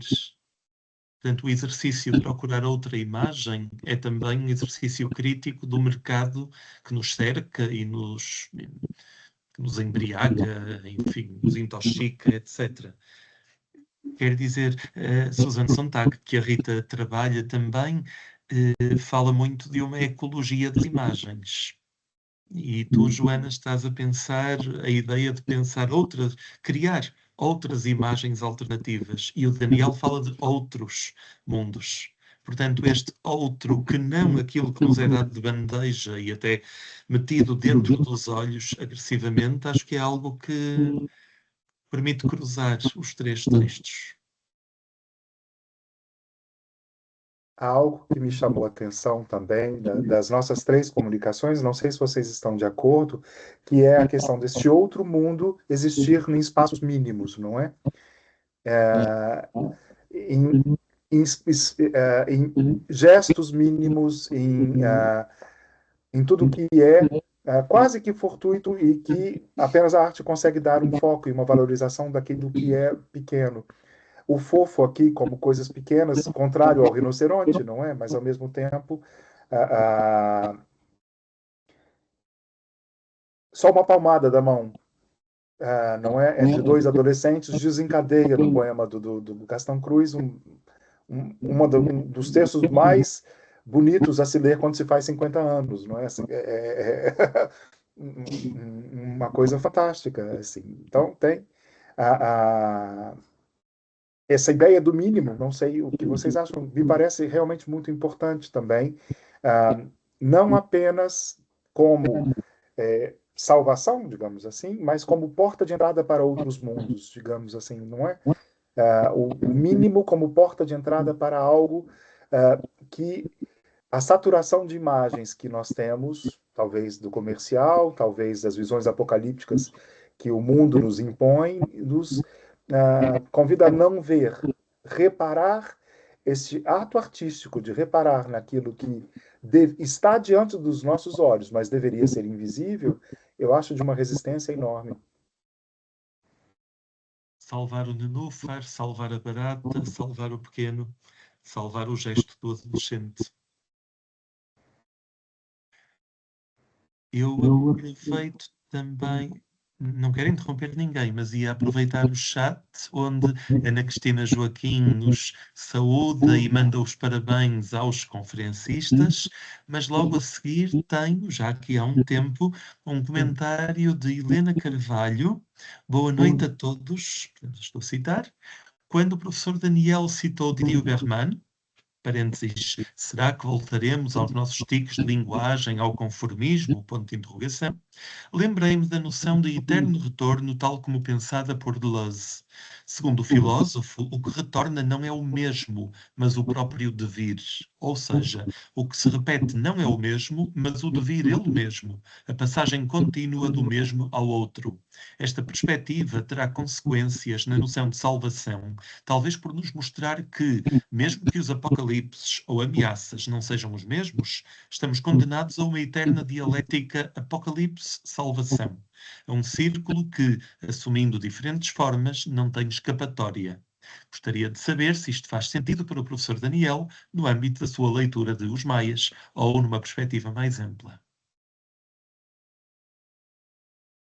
Muito obrigado, Helena, por essa questão que é difícil de responder, mas eu tenho absoluta certeza que sim, que ela é muito pertinente para ler os Maias. Até porque os Maias começa quase com não é, todo mundo se lembra, ela começa quase como uma maldição do ramalhete. O Afonso, não é? Diz, essa casa trará, é o lugar da desgraça dos maias, não é? Então, o romance já começa quase com pré-determinação de que aquela casa será o lugar de destruição daquela família.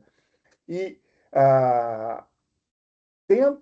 ao entrar na casa, nessa cena final, Carlos Maia está conversando sobre a refeição que será depois no Bragança.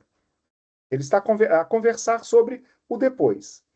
Essa passagem pelas ruínas da casa do Ramalhete é apenas uma passagem. É um ponto extremamente curto, aonde a dialética, e aqui pegando, não é? Entre o Apocalipse e a salvação, aparece de forma muito clara para mim. Aparece realmente de forma muito clara, porque ele é condenado a ver a casa que caiu e ruiu, não é?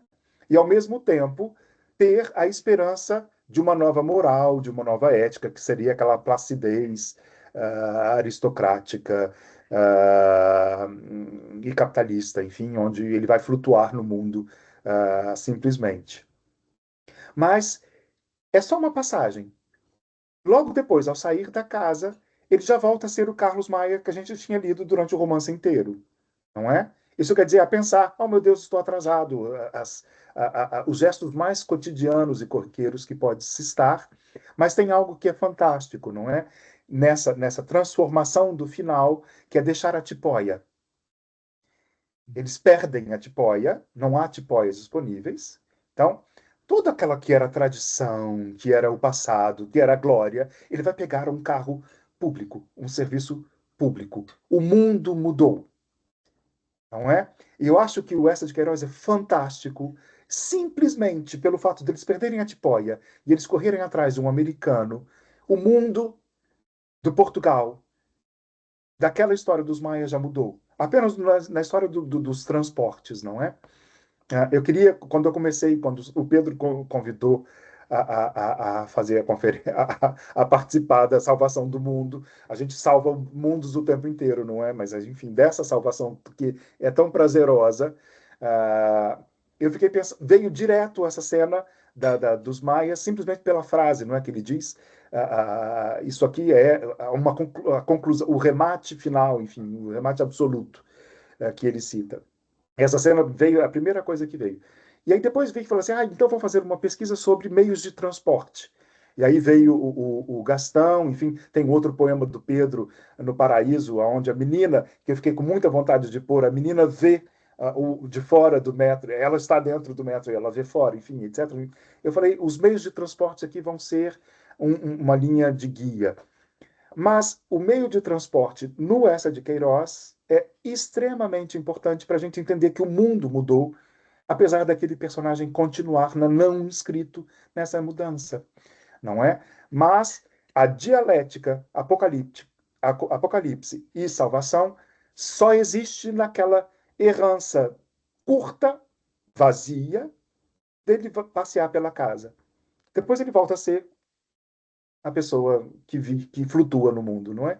Mas o romance é todo cheio de momentos assim, não é? Onde talvez por isso seja o drama, não é? E não realmente uma tragédia, apesar das pessoas dizerem uma tragédia, mas ele nunca entra na dialética, ele sempre foge à dialética, não é?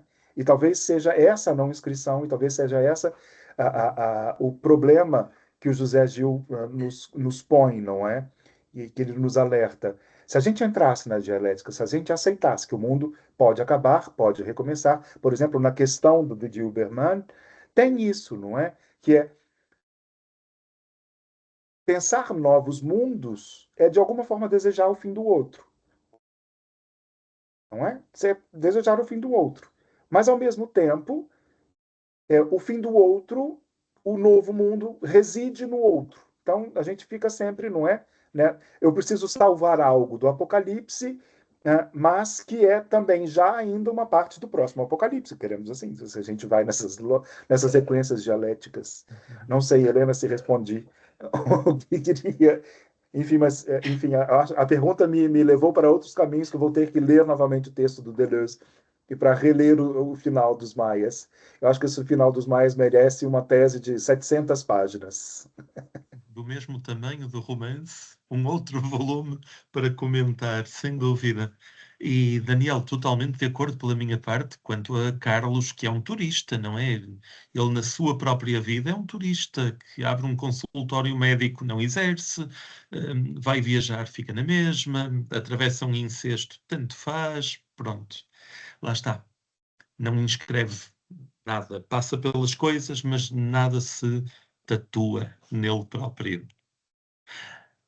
Se calhar eu aproveitava e desafiava a Joana, enquanto o nosso público vai pensando mais perguntas, pensava com a Joana até que ponto não há também um turismo dentro dos museus hoje em dia? Isto é, até que ponto os visitantes dos museus também não inscrevem a sua visão e se limitam a passear entre quadros como Carlos da Maia passeia na vida? Isto faz sentido? Faz completamente. Aliás, quando eu falo aqui no início, quando falo que passamos rapidamente por imagens, etc., a grande massa de público nos museus tem mais a ver com virar-se de costas para a pintura e tirar uma selfie para dizer eu estive aqui, eu vi. Se pedimos uma descrição que seja da pintura, não conseguem dizer. Interessa perceber, eu estive ali, mas não há essa contemplação. É terrível quando uma pessoa quer ir a um museu para contemplar e não pode porque estão 50 pessoas à frente daquela pintura de costas para a pintura a tirar a selfie. Isso já é outra conversa muito grande sobre o que é hoje em dia o entretenimento e o que é o turismo de massas e os visitantes dos museus. Interessa mais os números do que propriamente a qualidade de quem quer ir para ver e para ter esse momento de contemplação. E tu tens alguma solução, até como professora, como formadora de espectadores da pintura, sugeres alguma pista? Ou... Para deixar de haver esse turismo de massas, não, porque já se sabe que tem muito a ver com a sustentabilidade também dos museus e tudo. E é sempre o dinheiro que governa tudo. Em relação a apreciar e mesmo esta facilidade com que se diz gosto ou não gosto, o espírito crítico há que cultivar, sim, e há ferramentas, não é? Dentro do ensino da pintura, neste caso eu leciono projeto de pintura, alunos finalistas de pintura em que já têm esse espírito mais crítico, já sabem escrever sobre o próprio trabalho, vão começar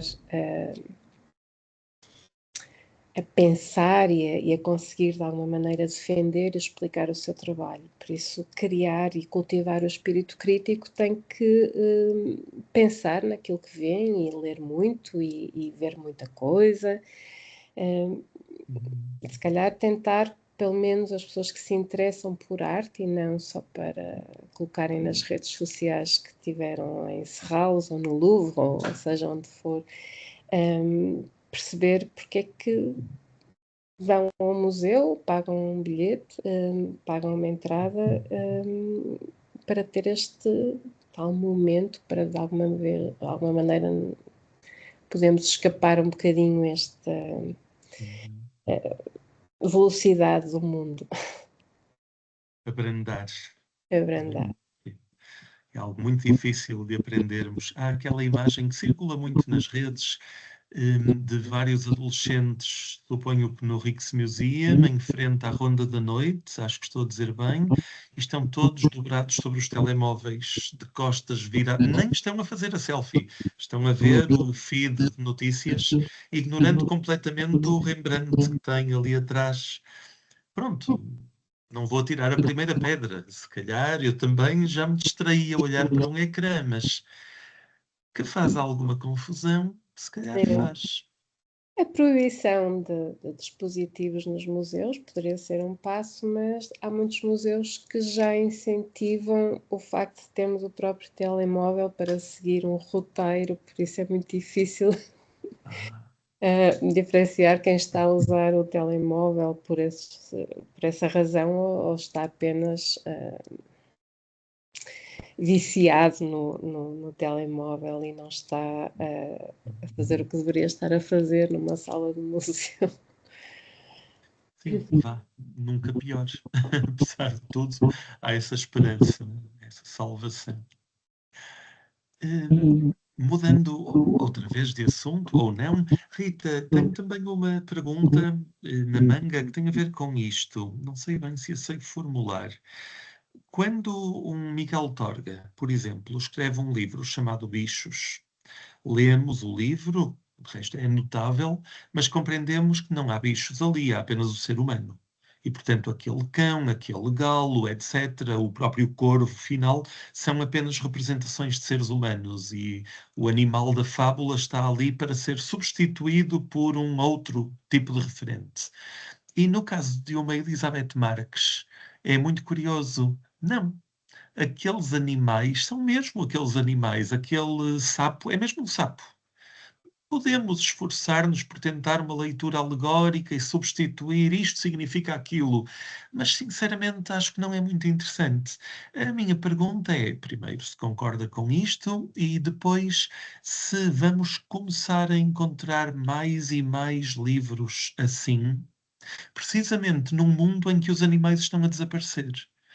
Isto não é novidade para ninguém, as espécies estão a desaparecer todos os dias a uma velocidade estonteante e, de resto, se algum de nós se lembra de estar num carro há 20 anos atrás e fazer alguns quilómetros no campo, o vidro ficava cheio de insetos. O carro abalroava os pobres insetos que ficavam esmagados. Hoje em dia, podemos fazer 100 quilómetros na floresta e o vidro fica limpo. Quer dizer, o vidro não apanhou aquelas mosquinhas e os mosquitos, porque não há, porque entretanto estão a ser dizimados. Acha, Rita, que a literatura vai começar a salvar mais animais num momento em que os animais estão a morrer? Eu sei que é uma pergunta especulativa. Começando pelo início, é curioso porque quando eu li a coleção de poemas de Elizabeth Marques, eu inicialmente estava a tentar forçar muito essa leitura da fábula e do animal a representar, na verdade, um ser humano. Não particularmente com o poema que eu citei na minha comunicação, mas com outros dentro do mesmo livro. Mas depois de ler várias vezes os poemas, é que eu fiquei a pensar: não, isto efetivamente são animais e Elizabeth Marques, na minha opinião, denuncia o nosso olhar sobre eles. Portanto, nós querermos aproximar ao animal, querer fabulizar o animal, acaba por ser também uma ação de substituição ou de, não sei, de condescendência para com o animal, que não pode ser só animal e que tem que sempre que significar algo maior ou algo relacionado ao humano. Mas não, em Elizabeth Marques eu creio que estamos mesmo a falar de animais e estamos a denunciar a ação humana contra esses animais. E pronto, no que toca à literatura, se a literatura pode salvar os animais, não sei. Eu acho que a literatura pode consciencializar quem lê sobre a necessidade de salvar animais. Ou não a necessidade de salvar animais, mas novamente a necessidade de haver empatia. Cito de alto a Adília Lopes, que foi citada. Eu acho que este poema foi citado ontem, mas só a bondade nos salva. E eu acho que é muito isso. O poema que eu citei de Elizabeth Marques, na minha comunicação, eu não o citei por inteiro, mas eu acho que é um poema belíssimo e que fala de uma consciencialização da voz poética de Elizabeth Marques quanto à vida do sapo e o quão essa vida é preciosa por existir e não necessariamente por ser útil ou ter algum tipo de utilidade para o ser humano. Então se a literatura pode salvar alguém ou qualquer animal, não sei, mas eu acho que pode ajudar no processo e pode consciencializar para a vida do outro. E o outro que também é animal. Sim, verdade. Este paradigma da utilidade e inutilidade Sim, é sim, sempre em desfavor do animal, porque os úteis são escravizados, os inúteis são exterminados. Portanto, entre uma solução ou outra. Exato, exato. Não tenho mais nada a acrescentar, acho que é isso. Não, acho que quando chegamos a este ponto, quando paramos para pensar 2 segundos sobre os animais, acho que ficamos um bocadinho sem palavras, não é? Agora, felizmente, Elizabeth Marques fica com palavras e é isso que faz uma grande poetisa também. Acho que isso é muitíssimo bom sinal. Não sei se o nosso público tem alguma pergunta na manga. Se tiver, acho que está na altura de a colocar. Tenho aqui o chat aberto ao lado.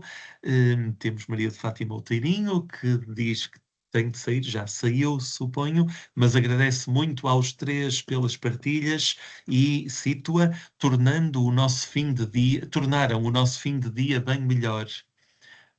Bom, fico muito contente pelos seminários do fim do mundo, acho que também servem para isto, sem dúvida. Aguardo reações do público. Não há perguntas. O público Posso eu está pôr um uma pouco pergunta à intimidado. Rita? Rita, eu fiquei encantadíssimo com o Baby Schema Schema da Isabel. Poderia nos falar um pouquinho mais sobre essa poeta, sobre essa recolha que eu não conhecia? É uma poetisa que se estreou recentemente, eu diria. Ela tem um primeiro livro que se chama Significant Other, de 2019, e também trata ou fala muito de questões ecológicas, mas eu acho que essa coletânea, o Baby Schema, é mesmo, na minha opinião, é a maior dela e é a segunda apenas. E ela trata muito o fofo e ligado a questões ecológicas, ao biológico. Ela fala também muito da Disney e às vezes cita o Mickey Mouse como rato e como cartoon também. E sim, acho que é uma poetisa muito interessante. E não sei se o Daniel tem alguma questão em concreto ou se. Não. Eu fiquei somente pensando na Disney, não é? O Sim, urso que se vira Teddy Bear, que depois vai virar um cartoon, né, é exatamente o pensamento da Disney pós-Walt Disney, não é? Da Disney atual, da Disney que só faz o desenho já pensando no marketing e na é boneca que verdade. sairá mais tarde, não é? Enfim, o marketing da venda do próximo ursinho já está desde a primeira cena do filme. É verdade. E o que me chama a atenção é essa crítica no momento em que nós estamos lidando com um esvaziamento próprio do que seria a pop, enquanto a pop, que era um espaço de transgressão, Uhum. um espaço de construção de imagens, que utilizava o código da cultura capitalista, mas para criticá-lo e para colocá-lo em outra dimensão, não é? Nós estamos vivendo num momento onde o pop, com todo o consumo do pop, como ele se apresenta hoje em dia, se esvazia. E eu acho o livro salutar porque vem denunciar e vem colocar a mão num processo de esvaziamento, talvez da maior conquista do século XX, diria, não é? Ou de uma das grandes conquistas do século XX, que é a questão da imagem pop. Na arte poder ser mais do que o mundo real, não é? Sim.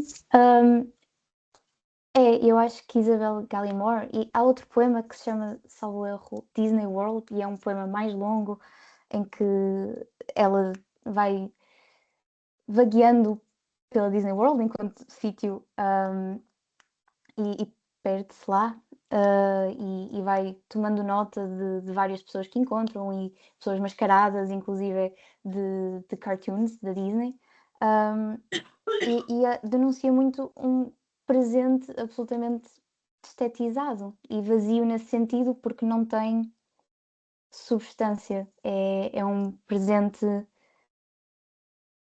ligado à aparência e ao superficial. E com isto eu quero dizer ligado ao consumo e passível de ser consumível.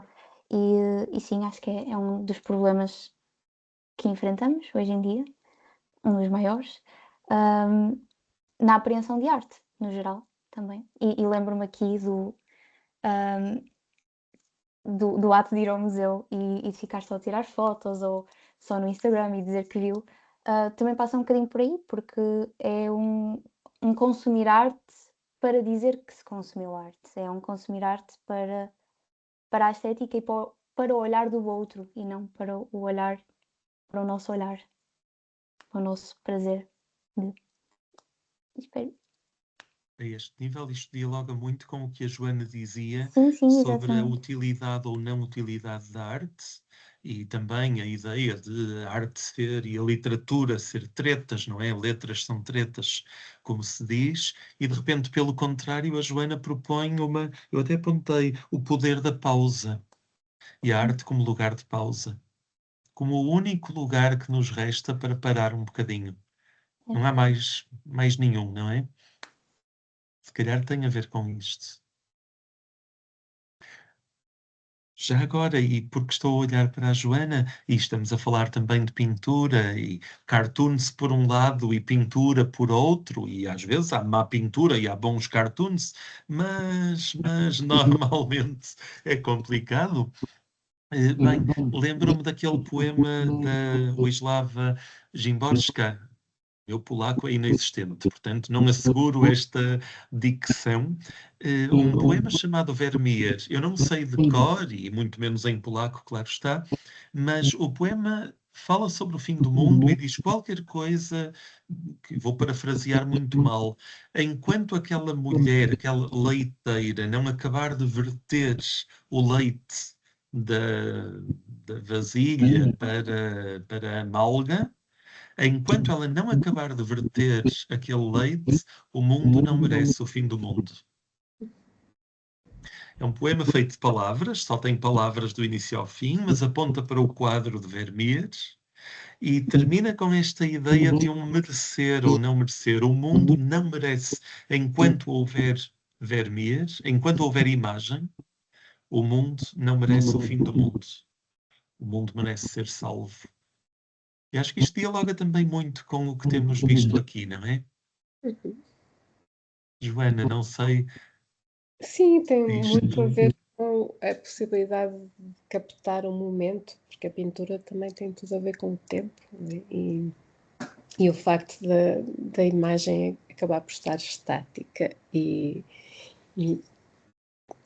passam-se anos e anos e anos e a pintura está lá, naquela captação daquele momento, ainda bem, porque é precisamente esse tempo de contemplação, vamos ver sempre, sempre, sempre a mesma imagem e de certeza que se vimos essa pintura e se a revisitarmos vamos sempre descobrir coisas diferentes, mas o que é certo é que a vasilha continua sempre no meio cheio. Mas essa é muito bonito, Pedro, depois eu vou-te pedir para me passares o nome da... eu não conhecia. Com certeza. Posso passar-te. Acho que tenho duas traduções portuguesas, uma suponho que é brasileira, se bem me lembro. Posso passar-te ambas assim que as encontres, no meio do caos dos meus arquivos. Mas sim, é muito bonito. É uma pintura, está há 400 anos, conta redonda, a verter leite. E o que diz a poetisa é que é isso que salva a humanidade. Não é o carro elétrico que faz do 0 aos 100 em X segundos, não é. É aquela leiteira a verter um pouco de leite. Olhem, já que falei disto, acrescento também que há algures no mundo, não sei onde, um grafito que consiste no quadro da leiteira colado na parede, mas depois o leite, em vez de cair na malga, continua a escorrer pela parede fora, verticalmente. Isto já é o grafitas a interagir. E no chão, o leite forma uma poça branca de leite onde estão dois gatinhos a beber. Eu sei, é um animal fofo. Pronto, eu devia estar a salvar as baratas, Rita. mas não deixa de ser peculiar o uso algo comercial da pintura de Vermeer, que até nos iogurtes aparece, não é? E ao mesmo tempo o facto de, para uma poetisa como Szymborska, ser de facto aquilo que faz sentido para nós existirmos, aquilo que nos suporta no planeta Terra. Não é pouco, acho eu. Muito bem, o público não está a reagir neste momento, muito embora esteja presente, fiel connosco. Eu, se calhar, dou uma última vez a palavra, Daniel, Joana, Rita. Será que querem acrescentar alguma ideia que eu tenha interrompido ou que se tenha perdido nos desvios para estes últimos minutos? Alguma chega, conselho, sugestão de leitura, Não. museu para visitar? João, Joana, eu achei a conferência só fantástica, não apenas pela pausa, mas por uma questão de pensar para além das imagens, não é? Quando nós estamos num mundo em que pensar com as imagens, através das imagens, tem quase que se tornado a maneira de se pensar o nosso mundo, não é? Eu fico vendo a tentativa epistemológica, que nós temos diversos, né, críticos, inclusive de literatura, e eu faço parte dessas pessoas que vão procurar estudar texto e imagem, não é? E pensar para além das imagens seria pensar como? Quando eu resolvi escrever isso numa pintura, para mim palavras também são imagens, tem muito a ver com aquilo que o observador, ao olhar para uma pintura, qualquer ela que seja, poderá pensar, baseado muito na bagagem cultural e visual que já transporta, e muitas vezes uma pintura é aquilo, mas pode ser muito mais, e é isso que me interessa, este diálogo constante que se acaba por estabelecer com o observador. Não é uma pintura estanque, estéril, é sempre uma pintura que se poderá ver para além das imagens que estão lá, pintadas, e a partir daí o observador já está a ir procurar ideias, já está a fazer comparações, já está a fazer um diálogo interior, ou a estabelecer um diálogo interior com tudo aquilo que já viu, que já sentiu. Isso é o meu ideal de observador, claro. Tem muito a ver isso, a diferença, e no livro do Juan Villoro que eu mencionei, não sou um robô, e por coincidência um programa que até passou na RTP2 este domingo, estavam a falar sobre o livro, e a diferença entre um livro em papel e um livro digital, ou a pesquisa que fazemos em livros papel, impressos, e em livros digitais, a capacidade de atenção e a memorização e etc. Eu acho que tem muito a ver também com esse tempo, e ir a uma... é completamente diferente, porque às vezes as pessoas dizem, então foste gastar dinheiro a ir a Paris ver uma exposição, ela está toda na net, não tem comparação, ver pintura para ver ao vivo, não é? Não.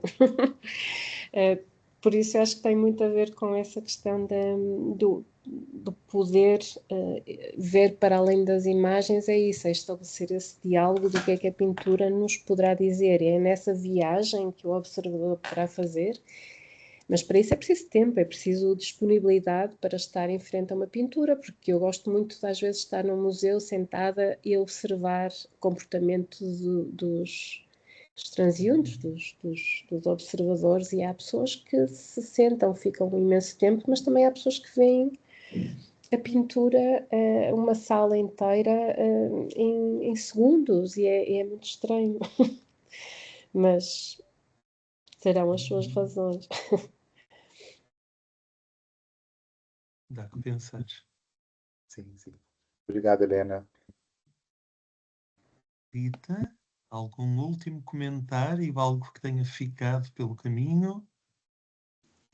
Não, eu acho que pronto, acho que toquei em tudo o que queria dizer, e parabenizo a professora Joana Rego e o professor Daniel Rodrigues, porque foi muito interessante mesmo.